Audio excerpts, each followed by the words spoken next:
रोहित बेहतरीन stroke player हैं, तो फिर इनको रोकना बहुत ही मुश्किल है। तो मयंक बेहतर नहीं खेल रहा। अगर हाल ही में देखें तो उनकी कोई परफॉर्मेंस टेस्ट मैच में इतनी बेहतर नहीं है। सुनील गावस्कर जी को आज मैं सुन रहा था, उन्होंने ये कहा कि शुभमन गिल को आप मिडिल ऑर्डर में खिला लीजिए, रोहित शर्मा से आप ओपन कराइए और मयंक अग्रवाल के साथ आप सस्टेन करिए। ये सारी सोच हमें टीम मैनेजमेंट के ऊपर छोड़ देनी चाहिए, क्योंकि टीम मैनेजमेंट तो केएल राहुल को भी नहीं खिला रहा, जिसके आप भी फैन हो। मैं तो कहता हूँ कि वो प्लेयर अभी तक टीम में कैसे नहीं खेल रहा। वो टीम में है लेकिन खेल नहीं इस रहा। पर भी एक सीबीआई इंक्वायरी बैठनी चाहिए ना वैसे, कि क्यों नहीं खेल रहे। आपके हिसाब से तो सब पे ही बैठनी चाहिए। एडिलेड में 8 विकेट से हारे थे, मेलबर्न में 8 विकेट से जीत गए। अब तीसरा टेस्ट है। तीसरे टेस्ट के लिए कपिल सर, रोहित शर्मा तैयार हैं? क्या रोहित शर्मा टीम में अपने आप ऐसे घुसते हुए आ सकते हैं या फिर उन्हें थोड़ा सा वेट करना चाहिए?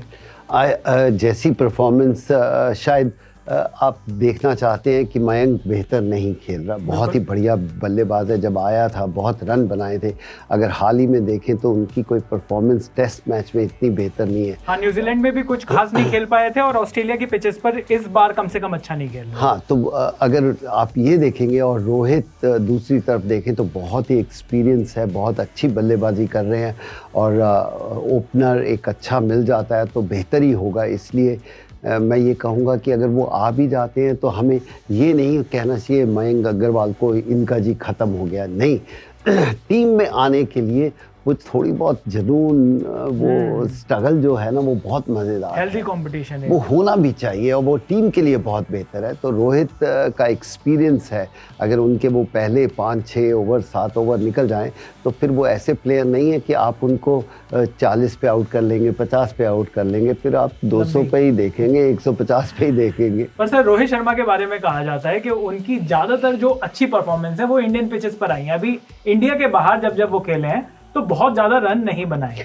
ऐसे में आपको लगता है कि ओपनिंग, टेस्ट की ओपनिंग वनडे और T20 की करते हैं, चलो ठीक है, टेस्ट की ओपनिंग कर सकते हैं? बिल्कुल, उनमें इतना एक्सपीरियंस है, कोई कमी नहीं है। ये माइंडसेट का होता है। हाँ, वाइट बॉल के किंग हैं, बाकी अगर अभी थोड़ा और बेहतर करना है।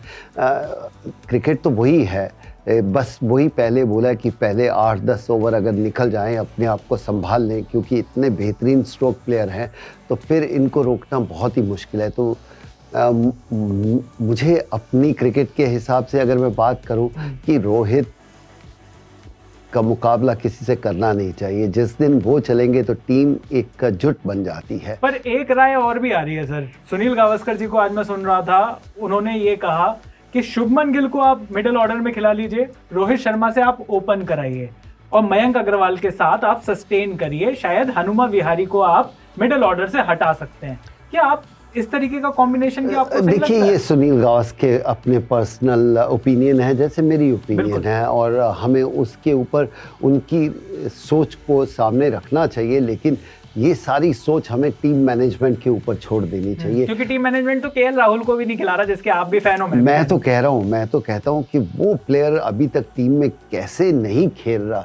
वो टीम में है लेकिन खेल नहीं रहा। इस पर भी एक सीबीआई इंक्वायरी बैठनी चाहिए ना वैसे, कि क्यों नहीं खेल रहे। आपके हिसाब से तो सब पे ही बैठनी चाहिए। नहीं सर, चलो सीबीआई इंक्वायरी नहीं, पर कम से कम पता तो चलना चाहिए। बिठा दो, आपका क्या जाता है, आपका थोड़ा कुछ जाता जाएगा जिसकी इंक्वायरी होगी। ये भी बात है, लेकिन हम तो बातचीत करने वाले हैं। लेकिन कपिल सर, कम से कम पता तो चलेगा। एक प्लेयर आपके पास, आप एक ऐसी टीम लेकर गए हो जो आपको लगता है कि सबसे ज्यादा कमजोर टीम है इस टाइम पर, बैटिंग में तो कमजोर है, ये तो मानोगे आप? कौन? Indian team. क्यों सर? कैच नहीं छोड़ते तो ये वाला मैच भी नहीं जीत पाते। ऐसा तो है कि अगर वो नहीं होता तो आज तक दुनिया ही नहीं आगे चल रही होती। पर आप ऐसा नहीं कहिए। देखिए, कैचेस एंड रन आउट ये पार्ट एंड पार्सल क्रिकेट का है। अगर वो कैच पकड़ा जाता तो शायद बाकी टेम्परामेंट या पूरा गेम चेंज हो जाता। तो इसलिए जब आपने ख़त्म हो गया मैच के बाद तो आप गलतियां निकाल सकते हैं। अगर वो कॉट बिहाइंड ऐसे नहीं होते या विराट कोहली ऐसे शॉट नहीं खेले होते तो हम भी 200 रन और बना लेते। वो रन आउट है जिनके रहने नहीं होते तो फिर क्या होता।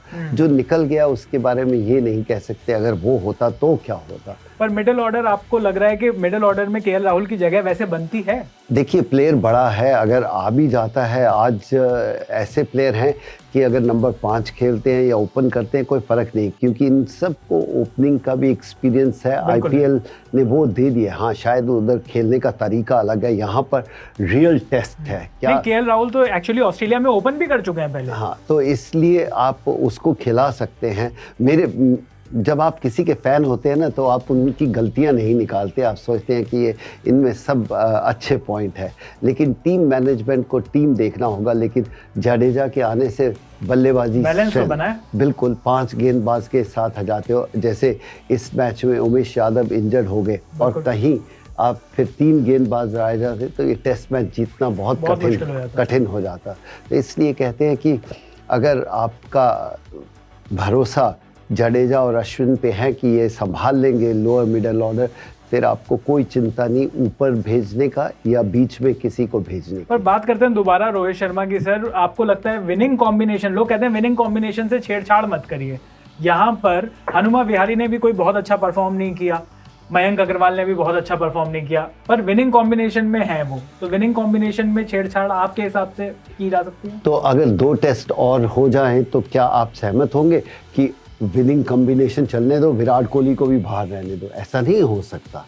देखिए ये गलत तरीका है। या आप कह सकते हो कि विनिंग कॉम्बिनेशन चल रहा है, शमी का हाथ टूट गया, अब चेंज करने की कोई ज़रूरत नहीं। जो बेहतर है वो आएगा ही आएगा, अगर जीत के बाद हो या हार के बाद। ये नहीं कि हार आती है तो आप बिल्कुल काट फाट के फेंक दो, ऐसा भी नहीं होना चाहिए।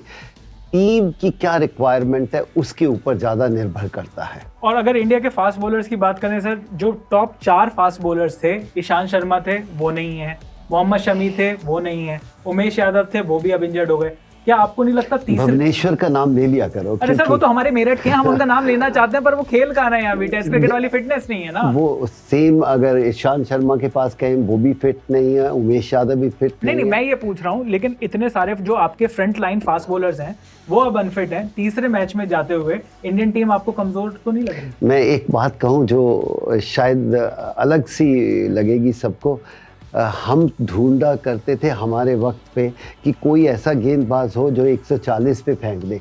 अब ऐसे 4 गेंदबाज और बाहर बैठे हैं जो 140 पे गेंदबाजी कर सकते हैं। ये स्ट्रेंथ है इंडियन टीम की, इसीलिए शायद इंडियन टीम दावा कर रही है कि हम नंबर 1 टीम है। तो आज नटराजन को खिला सकते हैं, नवदीप सैनी को खिला सकते हैं, आपके पास बाहर प्लेयर हैं और इसमें चिंता नहीं करनी चाहिए। जो इंजर्ड हो गया या चला गया वो चला गया, कोशिश करो कि उनको फिट करके और वापस ईशांत शर्मा होता तो आज कहते शायद हम इससे भी जल्दी टेस्ट मैच जीत जाते। तो चलिए, बड़ी टीम की पहचान यही होती है कि चाहे भले ही कोई खिलाड़ी इंजर्ड हो, टीम नहीं रुकती, टीम का रौला नहीं रुकता, और शायद हार जीत के ऊपर टीम नहीं बनती। ये नहीं जो आपने प्रश्न पूछा है, क्या ये कॉम्बिनेशन रहे विनिंग कॉम्बिनेशन? जी, एक हद तक आप मान सकते हैं, और जो अच्छी परफॉर्मेंस नहीं दे रहा उसकी बाहर जगह है, और जो बाहर बैठे हुए हैं उनको मौका देना ही सबसे बड़ी बात है इस क्रिकेट में। तो ऑस्ट्रेलिया पहुंच गए हैं और मुझे लगता है आप बदल देंगे कर्मा, क्योंकि टीम में आने वाले हैं रोहित शर्मा। बाकी क्रिकेट से रिलेटेड सभी न्यूज यहाँ पर आपको मिलती रहेगी। सब्सक्राइब करिए, लाइक करिए और देखते रहिए क्या, अनकट क्रिकेट।